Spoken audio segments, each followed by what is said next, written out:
Okay, let's unpack this. 1.3 billion people. Wow. That's the estimated number of individuals worldwide living with some form of disability. It's a massive part of our global community. Huge. And the way we perceive and interact with this population, well, it has a really long and fascinating history that's still shaping our world today. It absolutely does. And it can certainly feel overwhelming trying to keep up with how our understanding of these important societal issues is evolving. There's just so much information out there. Totally. And that's kind of where we come in. Think of this as your shortcut to understanding a really crucial area right now, the transformation happening in cinema. Specifically around accessibility and maybe even more importantly, inclusivity. Exactly. We've really dived into the book by Miguel Ángel Fontpicié Right. Fontpicié, he's a filmmaker, a researcher. and the driving force behind this whole inclusive cinema model. His book really gets into this shift, from just making films accessible after the fact. To creating truly inclusive cinematic experiences right from the very beginning, from the ground up. That's the core idea. So our goal today is basically to trace that journey in cinema for you. We want to explore how cinema is moving beyond just, say, ticking boxes for basic accessibility requirements. And moving towards a more holistic and, well, inclusive approach, considering everything from historical attitudes right through to the nuts and bolts of modern filmmaking. Sounds good. Where should we start? So to really get this shift, I think we need to start by looking at how society has historically viewed people with disabilities. Okay. And to help us make sense of this, we can actually use a helpful framework from the psychologist Jean Piaget. Piaget. Ah, Piaget. Yeah, his ideas of assimilation and accommodation, they're really interesting when you apply them here. Right. Explain that a bit. How does it help us understand societal views of what the book calls the diverse? Okay, so assimilation. Yeah. Remember, that's like encountering something new and trying to fit it into the boxes you already have. Like the example in the book, the fish versus the dolphin. Exactly. You see a dolphin for the first time. It lives in the water, swims like a fish. So you think, oh, that's just another type of fish. You're assimilating it into your existing fish category. Got it. Using what you already know to classify something new. Right. And then accommodation. That's the next step. It's when you realize, wait a minute, a dolphin breathes air, it nurses its young, it's actually a mammal. Ah, so you have to change your understanding. You adjust your mental category. You accommodate the new information to accurately grasp the reality. You reshape your mental model. Okay, so how does this connect to how society has understood disability over time?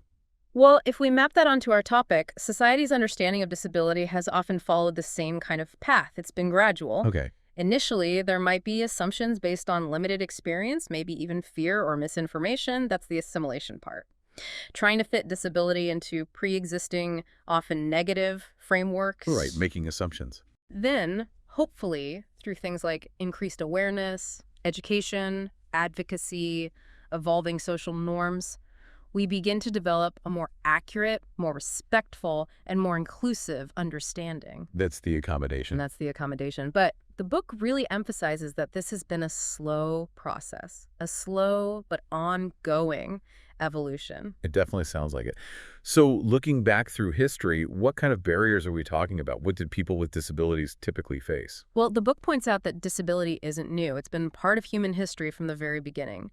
Even in prehistoric times, you find evidence of conditions. And the reactions. They were pretty varied, actually. On one hand, there's some evidence of, rudimentary medical care, attempts to help. Okay, that's it. But on the other hand, differences were often attributed to supernatural forces, seen as bad omens or maybe divine interventions, punishments, that sort of thing. That sounds like the seeds of some pretty negative thinking right there. Precisely. That kind of superstitious interpretation of difference, that's really an early form of what we now call ableism. Ableism, the idea that a person's value is tied to their abilities. Exactly. So if someone's condition fell outside the perceived norm, they could easily face stigma, fear, exclusion. And unfortunately, things didn't magically get better in ancient times, did they? I mean, with the great philosophers. No, actually, the book highlights some, frankly, quite disturbing views from very influential thinkers. Plato, for example. What did Plato say? He suggested removing individuals who were deemed weak or deficient from society. Wow. And Aristotle, he made these inaccurate and honestly offensive claims, like suggesting that people born deaf could make sounds but couldn't actually articulate language. He falsely linked muteness and deafness. It's just factually wrong. Yeah. And really damaging. Absolutely. And it really highlights why the book makes such a strong point about using correct and respectful terminology today, saying person with a disability rather than using outdated, often offensive labels. Language matters. It shapes how we see people. It really does. And even now in our modern times, these kinds of problematic perceptions can still pop up. The book gives a pretty recent example from 2022. What was that? It involved the Spanish Ministry of Equality. They used a photo of a model, Cian Lord, who has a physical disability. She has a prosthetic leg. Okay. In their campaign photo, they digitally altered it. Not only did they remove her prosthetic leg, but they actually digitally added a non-disabled leg without her knowledge or consent. Wait, really? They photoshopped on a leg? Without her consent, yeah. That's quite shocking. It just shows how deep some of these biases, or maybe just thoughtlessness, can still run. It does. It's a stark reminder. However, the book is also very clear that there has been significant progress. We can't ignore that. Okay, so what are the positives? Well, we've seen huge positive societal shifts, major legal advancements protecting rights. And technology, right? Absolutely. Amazing technological aids. Things like digital braille, video relay services for sign language users, web accessibility standards like WCAG. These have made a massive difference. And more representation. Definitely. We've seen increased representation of people with disabilities in politics and public life, so things are moving forward. That's good to hear. But the book also mentions something called the sixth inheritance of the past. What's that about? It sounds a bit ominous. It refers to the lasting impact of centuries where our world simply wasn't designed with the needs of people with disabilities in mind. It's basically the stuff we're stuck with. Like what? The built environment is a huge one. Our architecture, our cities, but also our systems, education systems, for instance. And relevant to our discussion today, cinema itself, especially films made before, say, the 1970s. Ah, okay. So things that were created without universal access being a priority from the start. Exactly. These existing structures and systems inherently create barriers. So even when we bring in new laws or new tech, we're still wrestling with the legacy of these past oversights. They're baked in. So even when we talk about making films accessible now, we're still dealing with a backlog of inaccessible history and infrastructure. Precisely. And the book also points out something important. The very concept of inclusion, meaning actively working to identify and remove those exclusionary barriers, is actually quite recent. How recent? It really only started gaining significant traction after 1990. Before that, the focus was more limited. And even now. Even now, the book suggests there's often a lack of standardized cooperation. Different sectors, different organizations might be working on accessibility, but they're using very different approaches, different methodologies. There isn't always a unified strategy. That makes sense. A lot of moving parts. So against this backdrop, the history, the progress, the challenges, how did accessible cinema start to emerge? Where did it begin? Well, interestingly, the book explains that television actually led the charge in the early days. TV, not cinema. Why was that? It mainly came down to logistics. Think about it. Television had a single broadcast signal going out to everyone at the same time, Right. whereas cinema involved physical film reels being shipped to different theaters, shown at different times. Adding synchronized elements like subtitles or audio description was just technically much easier with that single TV signal. Okay, that makes practical sense. So what were some of the key moments in making TV more accessible? The book highlights a few really important early steps. Back in 1971, the BBC in the UK invented teletext, which they called CFAX. Teletext, I remember that. Yeah, it allowed deaf and hard-of-hearing viewers to access news headlines, program schedules, weather, all sorts of text-based info. The basic form of subtitling, almost. In a way. Then just a couple of years later, in 1973, the Public Broadcasting Service, PBS, in the U.S. broadcast the first accessible subtitles specifically for the deaf community. And these were open captions at first, visible to everyone. Initially, yes. Oh. Open captions. But some hearing viewers found them distracting. I can imagine. So that pushed the development of closed captions, the CC symbol we know today. You needed a special decoder at first, but eventually it became standard in TVs. Okay, so that covers subtitling. What about accessibility for people with visual impairments? Audio description. That developed a bit later. While the UK and the US were pioneers with subtitling, other European countries started catching up in the 80s and 90s. And Spain. Spain joined in 1990. TVE and TV3 started using teletext services for subtitles occasionally. And the book notes, kind of fascinatingly, that TVE still had a teletext section for deaf individuals with news and job listings as recently as 2023. Wow. For audio description, the pioneering work was really done by Gregory Fraser in the US. In Spain, initiatives like Sonocine, run by ONCIS, the National Organization for the Blind, started in the late 80s and 90s. That led to the first audio descriptions appearing on Spanish television. And sign language. When did that start appearing on TV screens? The BBC was again ahead of the curve with their program, See Here. It actually started way back in the 1970s and, incredibly, is still running today. That's amazing longevity. It really is. Then in the 90s, you started seeing more European countries in the US, including sign language interpretation, often for news broadcasts, kids programs, sometimes historical content. How about Spain for sign language? In Spain, the very first program with sign language was apparently a weekly news summary on TVE back in the late 70s, early 80s, but it got canceled. Oh. Yeah. And RTVE didn't really bring back regular sign language content until the 90s, starting with just a short news bulletin. So yeah, television definitely laid the groundwork. It really sounds like it. So fast forward to today. Where does accessible cinema in Spain stand now, according to the book? Is it catching up? Well, the book suggests that comprehensive accessibility in actual Spanish cinemas is still quite limited. There have been attempts and past initiatives. Like, There was Novardicine and Whatscene. But currently, it seems OneSee's Audesk mobile app is the main service offering audio description, and usually only in select theaters or for specific screenings. so it's not widespread in theaters. Not really. So, much like in the early days, it's still television and now, of course, streaming platforms that are leading the way. Why is that? Just demand or? Largely due to legal requirements, actually. There are mandates for broadcasters and platforms.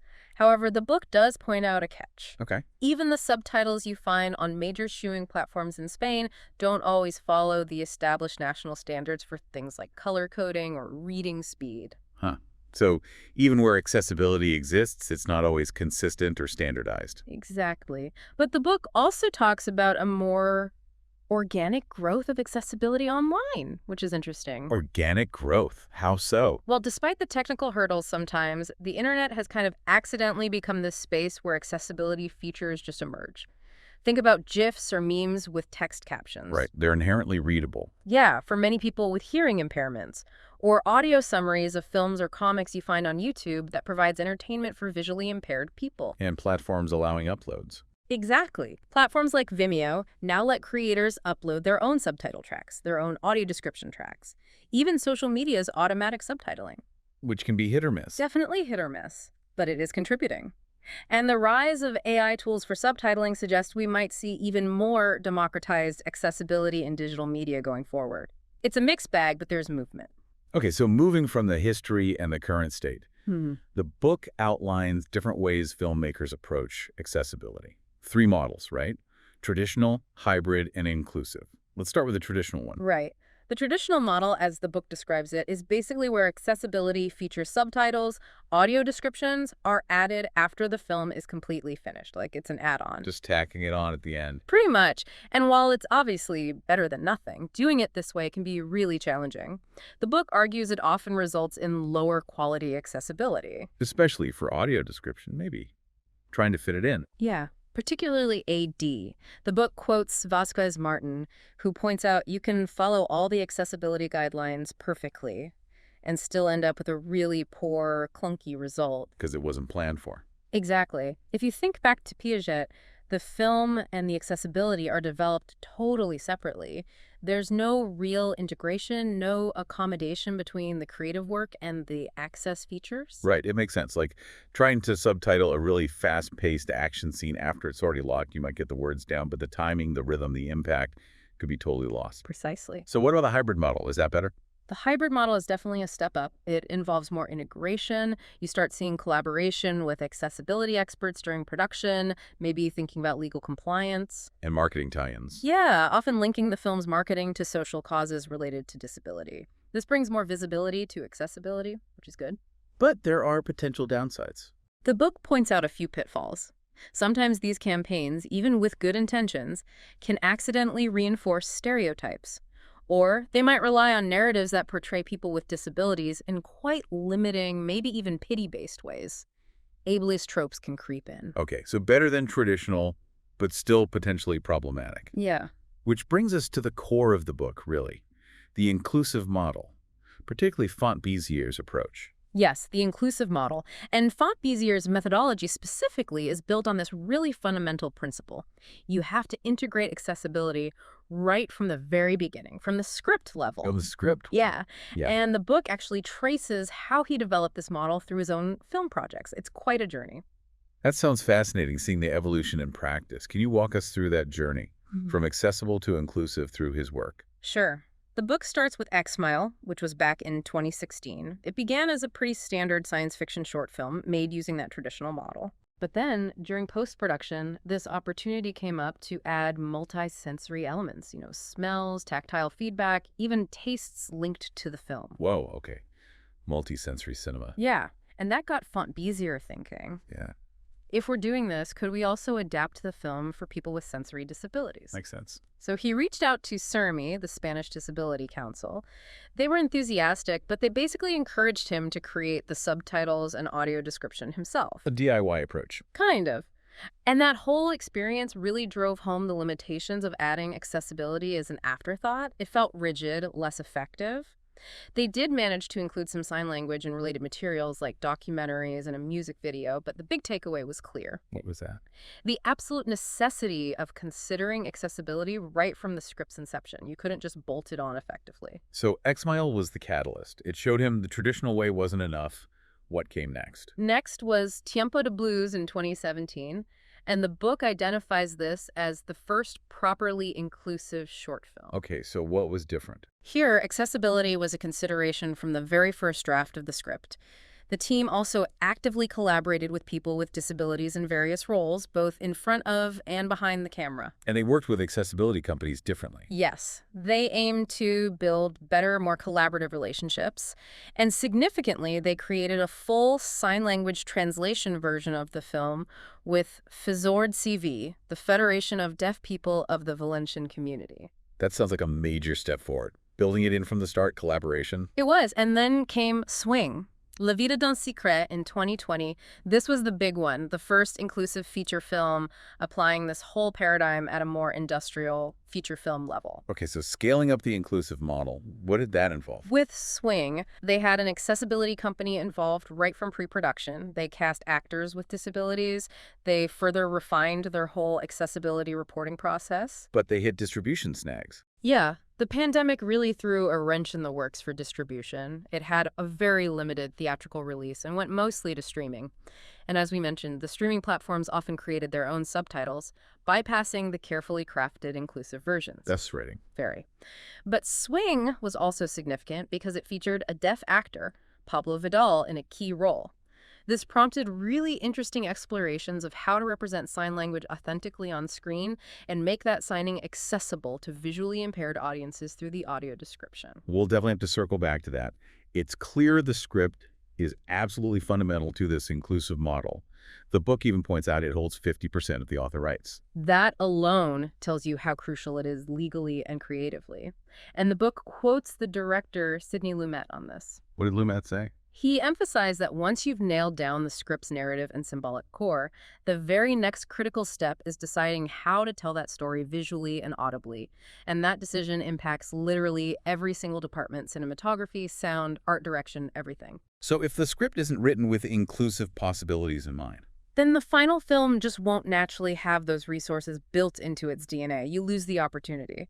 and the book even connects this to a very recent event, the 2023 Writers Guild of America strike, to underline the script department's influence. That's right. That strike, which shut down a lot of production for months, really highlighted the essential role screenwriters play and their fight for fair compensation and protection, Yeah. especially with the rise of streaming and concerns about AI. It shows the power and centrality of the script. Okay, so the script is king. What does an inclusive approach to script writing actually look like in practice?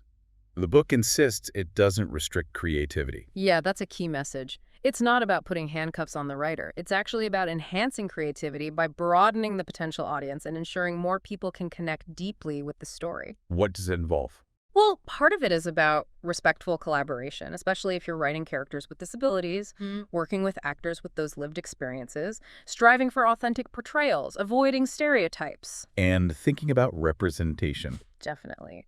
The book proposes a way to classify how disability might appear on screen. It could range from, not being present at all. To being visible but maybe not mentioned, like a background character. Right. Or it could be part of a secondary plot line, or it could be absolutely central to the main story. Can you give examples from the films Fontbazir made? Sure. So in X Mile, there were no actors with disabilities cast. Simple enough. Okay. In Tiempo de Blues, the main character, Josada, has a visible brain injury, but the story isn't about his injury. It's part of his character, but not the plot's focus. Visible but not central. Exactly. Then in Swing, you had some background actors and a supporting actress who had disabilities, but again, not explicitly highlighted in the narrative. But Swing also featured Pablo Vidal, who is deaf, and Patty Benet, who has albinism, in more significant roles. However, their characters' stories weren't solely defined by their disabilities. They were characters first. That sounds like a really nuanced approach to representation. And how is something like sign language actually integrated into the script for Swing? You mentioned Pablo Vidal's character, Jordi. Yeah, that was planned very carefully right from the script stage. Jordi Symes and his partner, Donnie, a hearing character, communicates back partly in sign, but also verbalizes key things, Why verbalize? so that hearing audiences who don't know sign language can still follow the conversation easily. It feels natural within their relationship dynamic in the film. Okay, makes sense. And for visually impaired audiences, how did they access Jordi signing? That's where the audio description came in. The AD track specifically included descriptions of what Jordi was signing, essentially voicing his dialogue for those who couldn't see it. That's a really elegant solution, covering both bases. The book also mentions specific questions scriptwriters can ask themselves to kind of check their work for accessibility potential. Yeah, prompts to encourage more thoughtful writing. Things like, is the dialogue written clearly enough to make good subtitles later? Are there opportunities to describe the setting in a way that enhances the themes for audio description? Is the story structure clear? So, thinking ahead during the writing process. Exactly. By considering these things early, it doesn't just help accessibility down the line. The book argues it can actually make the whole project stronger, more coherent, more impactful for everyone. And there are examples of specific visual or sound cues being written into the scripts for accessibility reasons. Definitely. For Tiempo de Blues, the script included explicit notes like heartbeats or clock ticking to flag important sounds. Sounds that should be prominent in the mix and potentially mentioned in AD or subtitles. Precisely. For scene transitions, like going into a flashback, the dialogue leading up to it was crafted carefully to signal the shift clearly. And in Swing. In Swing, they used even more distinct markers between the acts of the film, things like animated credit sequences, specific musical cues with voiceovers, even on-screen text showing time jumps. Ah, so providing clear structural signposts. Exactly. Helps all viewers track the story, but especially helpful for those who might miss purely visual or subtle cues. What about tricky visual information? Like something revealed visually that's hard to describe in the moment. The book is a great example from X Mile. There's a visual reveal of the main character's holographic avatar seen in a mirror. Okay. Describing that at that exact moment in the audio description would have been really awkward, maybe stepping on dialogue or important sounds. Right, timing is crucial for AD. So they made a conscious script-level decision to delay that specific piece of audio description. They moved the description of the avatar reveal to a slightly later moment in the film, a quieter scene where it fit more naturally. So the information still gets conveyed, just at a better moment. Exactly. Ensuring clarity for visually impaired viewers without disrupting the flow for everyone else. It shows real thought about the experience. It really does. It's fascinating how this inclusive thinking ripples out from the script to basically every single department. Let's talk about pre-production. How does inclusivity get baked in there? Pre-production is absolutely vital. It's where you lay the groundwork.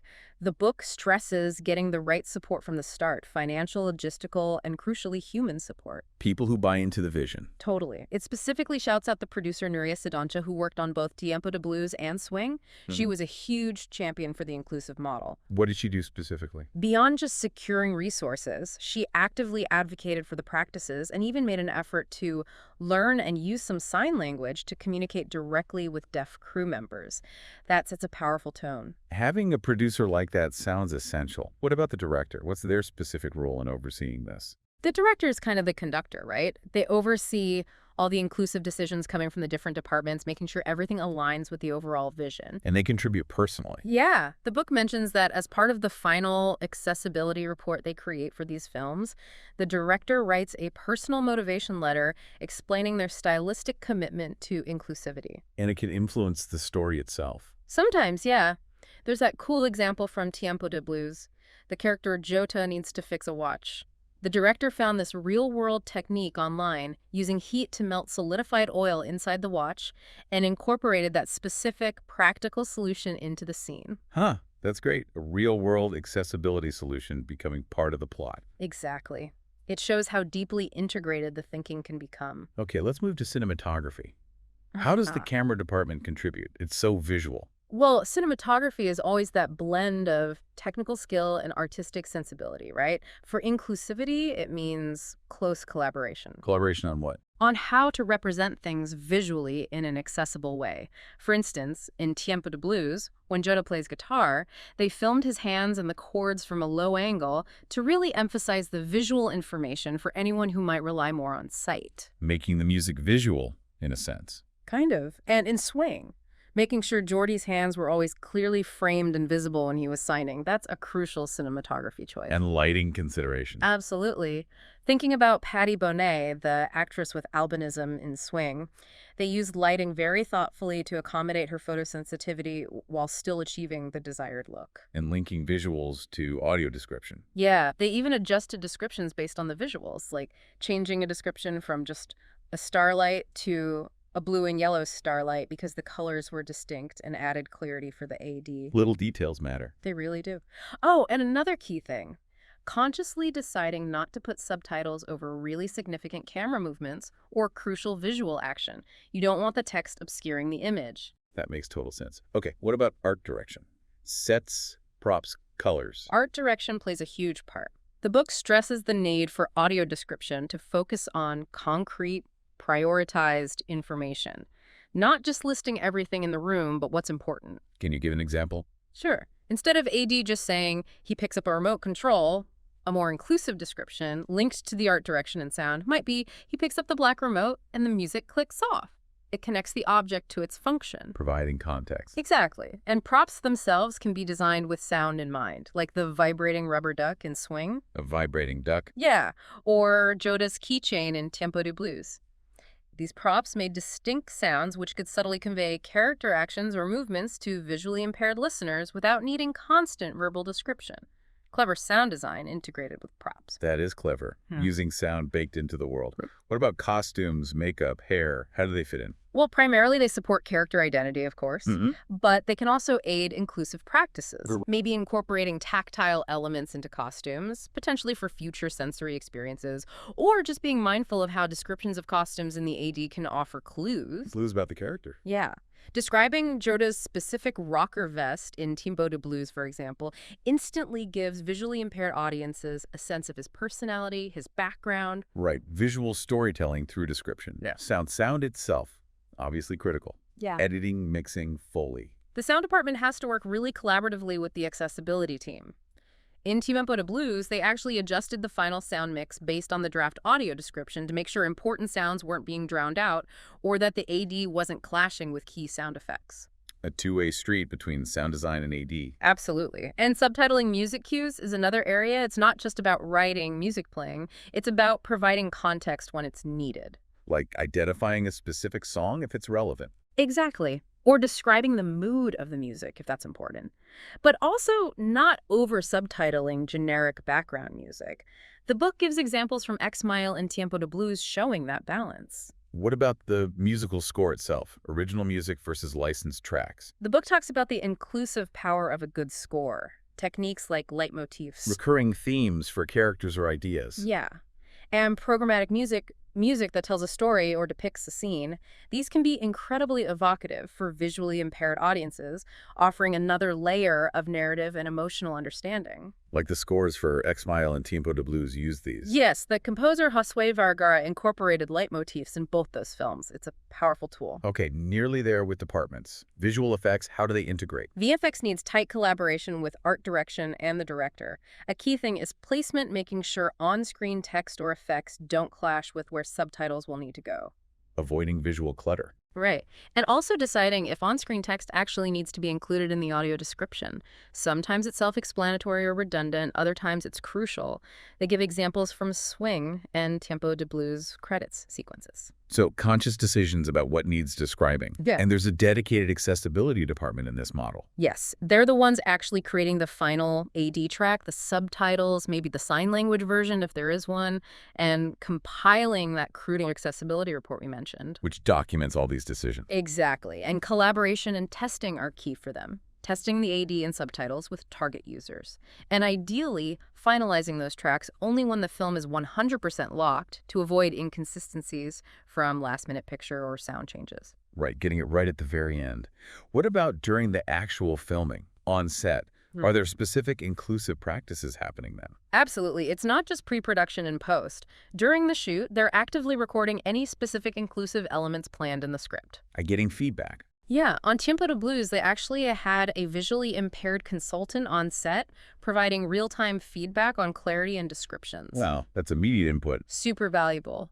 Also, just basic things like clear communication protocols and keeping sets organized and accessible, especially if you have crew members with disabilities. Like Patty Bonnet's experience on Swing. Exactly. She mentioned feeling really supported because the whole team was aware of her visual sensitivities related to albinism.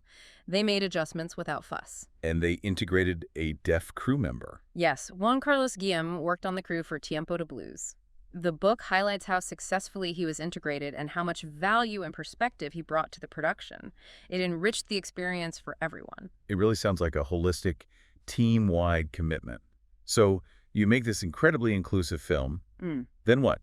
Getting it seen. Distribution, the book says that's complex. It really is. Distribution is a whole other beast. You've got theatrical releases, then a home video or DVD, then VOD platforms, television broadcast. It's a complicated chain. And Swing Yeah. ran into problems here. Big time. Mostly because of the pandemic hitting in 2020. Its planned theatrical release basically evaporated, reduced to just one festival screening. So it went mainly to streaming. Yeah, and that's where the issue arose. Platforms like Netflix and Filmin, when they acquired it, they just created their own standard subtitles. Ignoring the inclusive versions the filmmakers had made, the ones of all that thought put in. Exactly. All that work developing specific integrated subtitles and AD tailored to the film bypassed. It highlights a major disconnect in the distribution chain. That is incredibly frustrating. But the book does mention some positive examples of inclusive distribution efforts, things that worked. Yes, definitely. For the earlier films, X-Mile and Tiempo de Blues, they created dedicated, accessible websites with all the features. Okay. They organized public screenings that did incorporate the accessible features properly. And they collaborated with Fazord CVAV, again, to create sign language versions of official songs and even the film titles themselves, little touches that show commitment. And platforms are slowly improving. You mentioned Filmin. Yeah, the book notes that by 2023, Filmin in Spain had started to include audio description and proper accessible subtitles for some of its catalog titles. So there are signs of progress, albeit slow.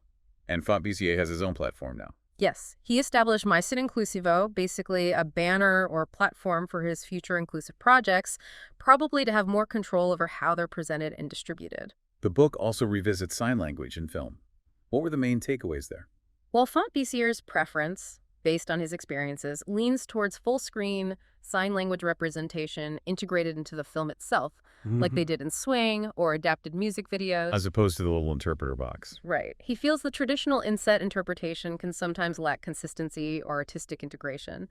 But creating full, high-quality sign language versions for every film is a huge production challenge. It's complex, it's costly. So maybe not feasible for every single movie. Probably not on an industrial scale right now. And the book also makes an interesting point. Many deaf individuals are becoming increasingly fast readers.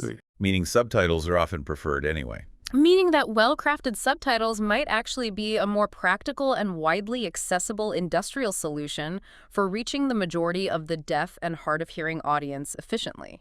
It's a pragmatic consideration. Okay, so wrapping up, what's the final word from the book on the future of inclusive cinema? What needs to happen?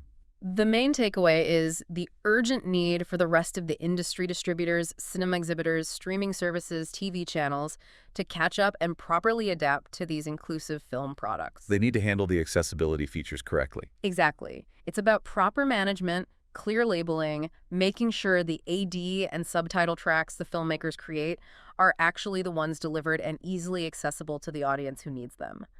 Otherwise, all that upstream effort is wasted.